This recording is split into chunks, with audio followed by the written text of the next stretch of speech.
this price is would be set if we choose the sale option out of the three options that we have before us. So that's the only thing that we're looking at as a minimum price to open a bid at. So That's correct. Councilman Griffin? I think I would like to make a motion. I'm not in the sale camp whatsoever, so I prefer not even to set the number, but if we were to set the number, I know our restrictions are pretty significant. I would like the investment that the community has put into it over the last 28 years to be what we get out of it. So I'd like to see that at least at a minimum bid of $30 million, and that would be my motion. Question? Councilman Rodriguez? This is a question for legal. So what if I was a millionaire, which I'm not, but I wanted to buy the Ford Idaho Center itself and nothing else?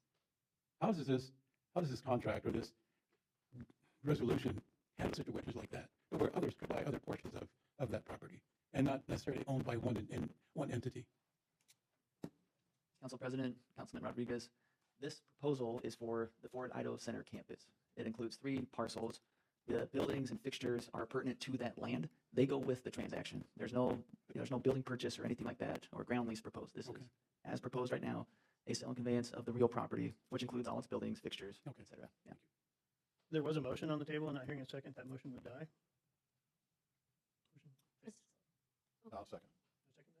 $30 million? I'm just trying to get a public hearing. I just believe we got to have a public hearing. Whether there's no motion of any dollar amount, any dollar amount is only for guidance to the public hearing. But the public hearing is going to bring about information and direction and a final say as to dollar or transaction. Councilman President, Am I understanding that correctly? I want to make sure it's very clear, unmistakably clear, that the number you declare officially here will be the number you're bound to if you go proceed to a sale. So this is not a placeholder. We'll come back later. This is what will that price be, and if a buyer did come in with the funds and the ability and right to buy it, they would take subject to these deed restrictions, so long as they clear the minimum threshold and are the highest bidder. Yeah, I appreciate the clarification, so I'll modify the. Pull your second. Pull the second. Okay. Motion fails. So President, I'm thinking that we should probably make a motion. One of the numbers that we heard was Councilman Haverfield said $100 million. I trust that he has done his due diligence in that. I think that his number is probably a good number, so I think we should go with $100 million. I would second that.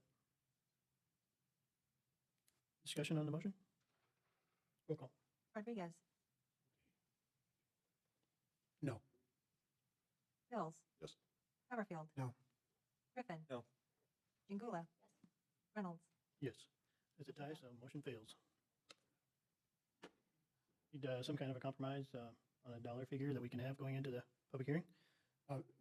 President, a solution would be maybe, it says to the highest bidder, we have to set that bid, but since we've had a default, basically, in our hearing here today with number, oh boy, I would need some more facts as to what direction to go to. I'm just curious. I have no idea what that thing is worth. I've heard 165 million. I've heard 50 million. Oh boy, I'm going to continue to say no on this until, and nobody wants to do an appraisal. So it's like throwing up a quarter and seeing where it lands. I'm not sure where to go with this because I don't think we even know that. Put a number down is difficult. Council President, if I could, I believe it would be difficult if this council's intention were to sell. I don't think we should put a number either, because I'm not in a camp to sell. So if we have to put a number down and we somehow come to the conclusion that we want to sell all of a sudden, I would like us to get a return on what was invested. That's why I came up with the $30 million as a minimum bid. I still don't think anybody's going to buy it for that.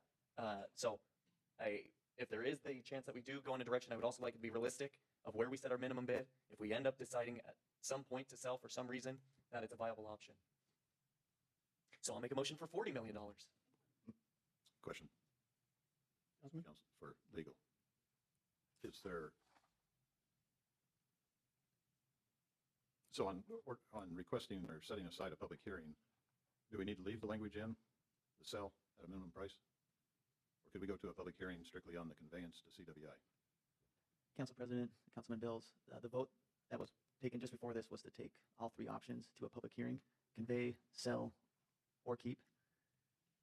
Okay. So prior to that vote, yes, there could have been just the carve out to take it only on conveyance. Conveyance is still an option. It's just one of 3 that will be considered now at October 6th hearing. President? Councilwoman Jangil? The number that we heard from the public, and I'm just trying to support what the public was saying to us, was $100 million. We all heard that over and over and over again. So I guess I want to know kind of from Councilman Haverfield where he's at with the numbers, since that was his number, and I just want to know why that number wasn't supported. Mr. Chair, point of order. We do have a motion on the table. Sorry about that. Got a motion, don't have a second. No second, motion failed. Your question again? The $100 million, I'm just trying to support what the number was that you thought that it was worth, so I'm just wondering why you didn't support the motion. Because I don't believe that we should sell it. I believe that we should retain it. So no dollar amount for me. I don't think it's underutilized. I think it's fully utilized. I don't think that we can say that it's not used for the public purposes. It is. So again, on the surface of what statute says, we're treading on pretty thin water as far as my determination. The idea of conveying it, giving it away, is just open for lawsuit. So it's not the path I'm going to go down. I don't believe that we should be selling it. I believe that we should be retaining it and then working towards providing our own means of revenue to be able to maintain it. That's my position. I can tell you what it's worth. I can tell you what every building on the property is worth, but that doesn't change my mind as to why I didn't support your motion. Sorry. So what would your dollar amount be that it's worth altogether? Okay, so let me break it down for you. You can look at the iCrimp report. It gives you values. That's a replacement value. It doesn't include any furniture, fixtures, or equipment. It doesn't include any foundation systems. It doesn't include the site cost or the site development costs above and below surface. So when you start breaking it down into those terms, it's basically a menu of costs. What you'd end up with at the end of the day, if you were to do a progressive approach to the metrics involved there, you'd probably be in the $150 million range today to replace it. Thank you. That would include the value of the ground. So, President, Councilwoman Tango? I would like to see this go to a public hearing because I want to get more feedback from the public. And so in order for us, as I'm understanding from legal, in order for us to get to that stage, we do have to put a dollar price on this. So knowing that Councilman Haverfield has done his due diligence in researching this significantly, that number is probably somewhat accurate as far as a number that we could move forward with this. So I would support a motion for 150 million. Second. We have a motion and a second for $150 million. I don't think the desire from the council is to sell this asset at all, just by the discussion I'm hearing tonight. And so it's either a convey or a keep option when we get to public hearing, it sounds like, but we have to have this number going into the sell option. Councilman President, to that point, statute does not require you to set a minimum, but if you do want a minimum, this is the time, this is the place to set it. So you could proceed forward with a sell option as one of your three, move forward to the 6, but have no minimum dollar value set tonight.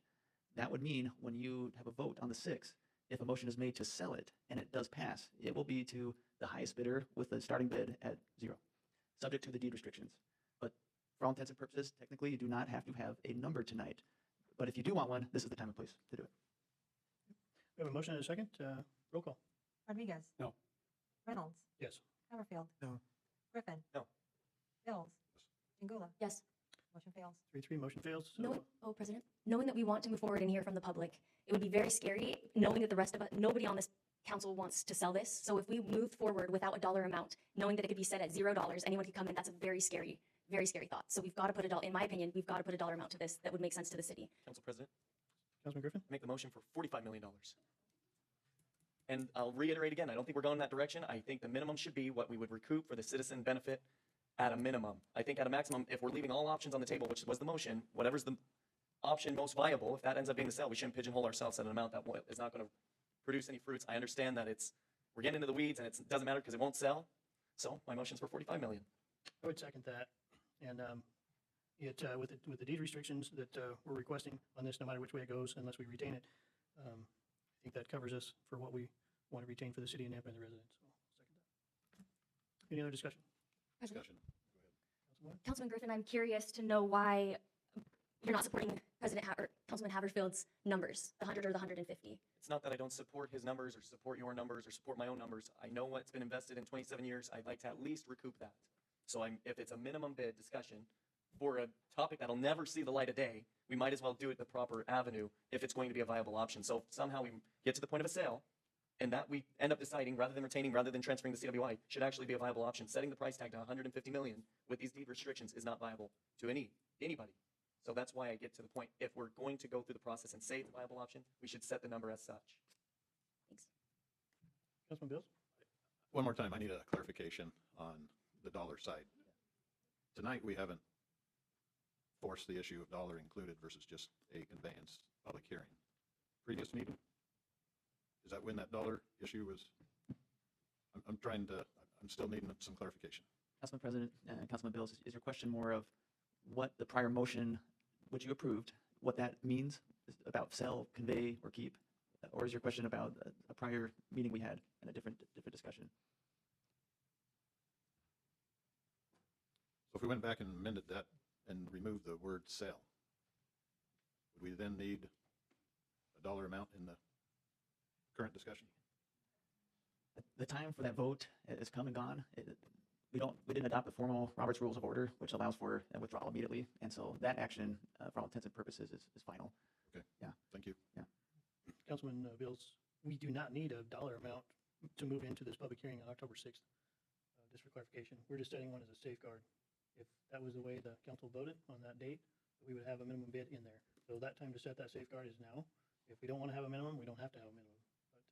But I fully understand, and I agree on some type of minimum. And you can imagine there are reasons why, Councilman President, part of this will, after this meeting, whatever the final vote is here, a public notice will be made. Statute requires that. We wait at least 14 days, and that public notice will let the world know what's going to happen on October 6th. There'll be a discussion about whether to convey it, keep it, or sell it. And if they pursue a sell, what that dollar number is, that allows the public to gather themselves and prepare maybe a proposal, to come forward for that public auction. And so, yes, one does not have to be set here tonight, but one can be. It's up to the council. Mr. President, Councilman one Bills? more time for clarification, even if sold for a dollar amount, you could still going to have the deed restrictions. That's correct. And honoring the agreements. So we're not selling and don't honor the agreements that are in play. That's correct. Okay. I just need that clarification. And we've covered this before, Councilman President. It's probably worth a refresher. State statute articulates that if a public auction is held for sale and no high bidder reaches that minimum threshold, right, the minimum price, the statute authorizes the city to dispose of the property as it deems in its best interest. And so it's not the end of the road if a sale vote was taken on the 6th. I know there's discussion about whether that's viable or going to happen, but it's not the end of the road if a sale were to be the prevailing vote on the 6th. we don't, Or the option to convey. That's correct. That is on the table for the 6th, and if that's the prevailing vote, then it would be a conveyance, presumably with CWI as the grantee of that. Thank you. we do have a motion and a second. Any other discussion? Roll call. Rodriguez. No. Jingula. Bills. Yes. Haverfield. No. Reynolds. Yes. Griffin. Yes. Motion fails. President, I make a motion for 75 million. Second. Discussion on the motion? Roll call. Rodriguez. No. Jingula. Yes. Bills. Yes. Reynolds. Yes. Haverfield. No. Griffin. Yes.